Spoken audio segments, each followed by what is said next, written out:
Tonton video ini sampai selesai agar Anda tidak gagal paham.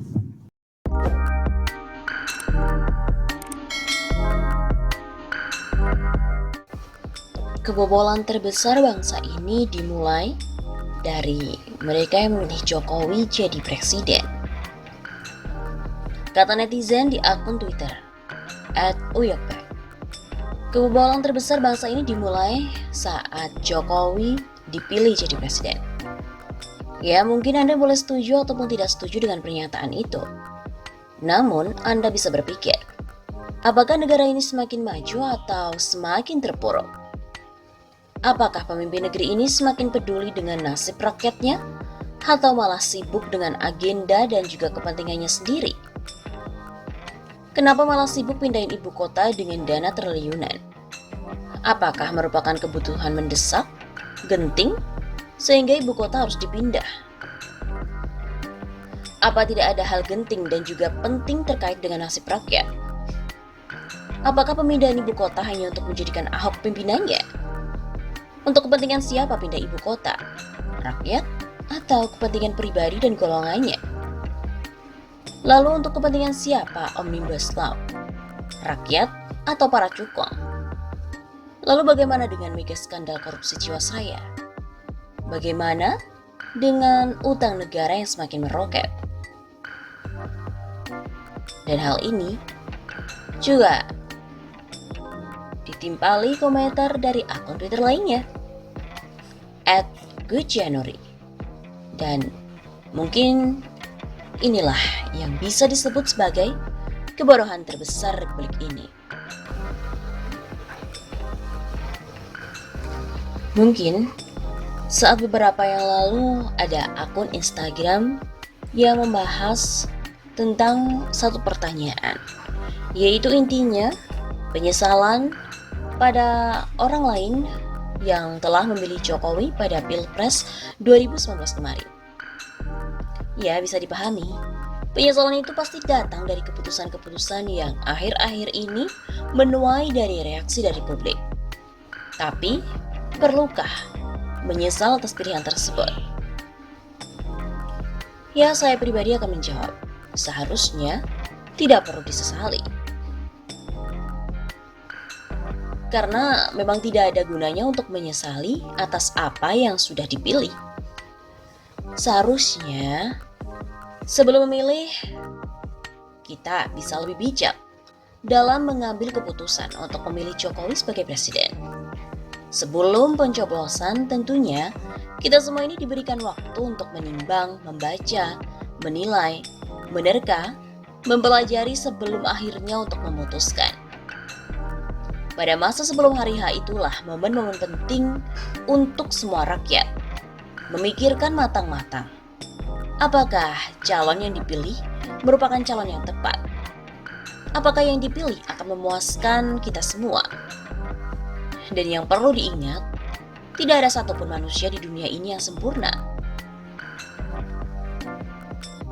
Ya, baik saat itu calon Prabowo maupun Jokowi. Kedua-duanya mempunyai kelebihan dan kekurangannya masing-masing. Dan mereka berdua tentunya bukan sosok yang layak untuk benar-benar dipercayai. Kenapa?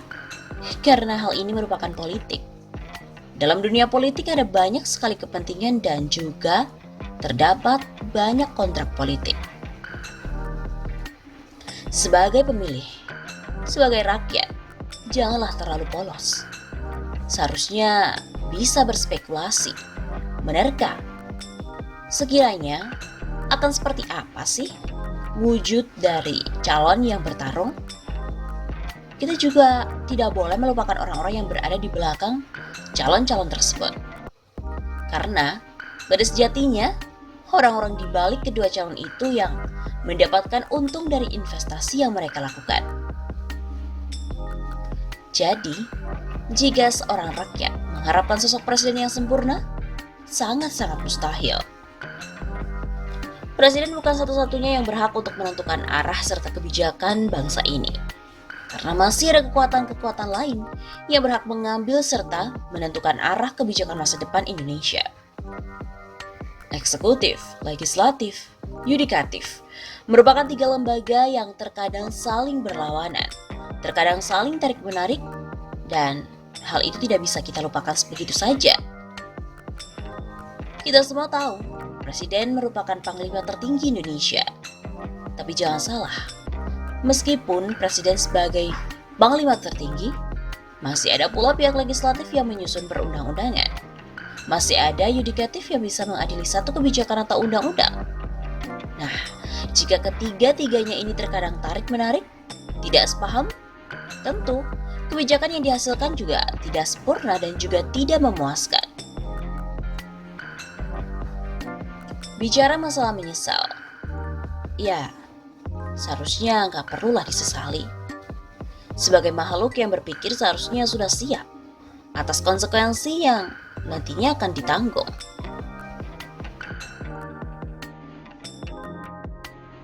Sebelum pemilihan, seharusnya memang kita harus bisa menilai, menimbang, berspekulasi.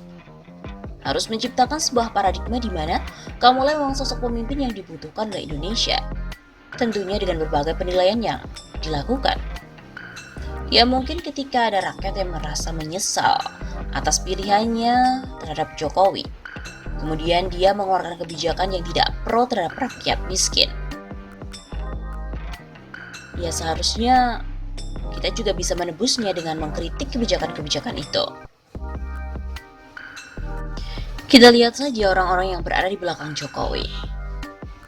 Dengan rekam jejak pendukung seperti para pelanggar HAM, HM Hendro Priyono, Luhut Binsar Panjaitan, dan status PDIP sebagai partai yang paling banyak melakukan korupsi. Bagaimana mungkin seorang Jokowi akan anti korupsi dan pro pada penegakan HAM?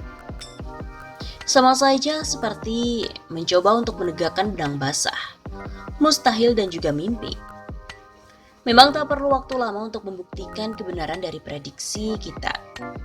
Sebab hanya beberapa saat setelah diumumkan sebagai pemenang Pilpres, Jokowi segera menunjukkan wajah yang sebenarnya tidak terlalu peduli dengan HAM dan dengan demokrasi serta penunjukan orang-orang di sekitarnya. Aktivis HAM menyesal dengan adanya mereka memilih Jokowi. Mungkin demikian pula yang dirasakan oleh aktivis anti korupsi yang sekarang mengalami mimpi buruk karena Jokowi memilih jenderal polisi yang ternyata tidak bersih, sebab terbukti memiliki kasus rekening gendut. Selain dari para aktivis, komentar yang sama juga dilontarkan oleh politikus dari Partai Gerindra. Andre Rosiade juga buka suara terkait isu yang tengah menjadi perbincangan saat revisi Undang-Undang KPK kemarin.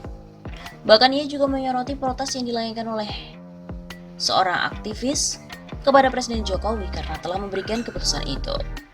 Menurutnya rata-rata mereka yang protes adalah pegiat anti korupsi yang semula mendukung Presiden Jokowi. Aktivis anti korupsi sibuk mengkritisi Pak Jokowi mengenai revisi Undang-Undang KPK, padahal mayoritas dari mereka ini pemilih Pak Jokowi. Cuit Andre Rosiade dalam akun Twitter pribadinya. Lanjutnya, ia pun memberikan sindiran bahwa mereka yang memilih Jokowi ketimbang Prabowo saat itu sepatutnya untuk menyesal. Bukan tanpa alasan. Ia mengatakan Prabowo saat itu diklaim dan memberikan kebijakan yang nyata terkait pemberantasan korupsi, termasuk kasus yang menyeret penyidik senior KPK Novel Baswedan. Dan sekarang pun mereka pasti baru menyesal. Padahal dalam kampanye, Pak Prabowo lebih konkret, membicarakan pemberantasan kasus korupsi dan penyelesaian kasus Novel Baswedan.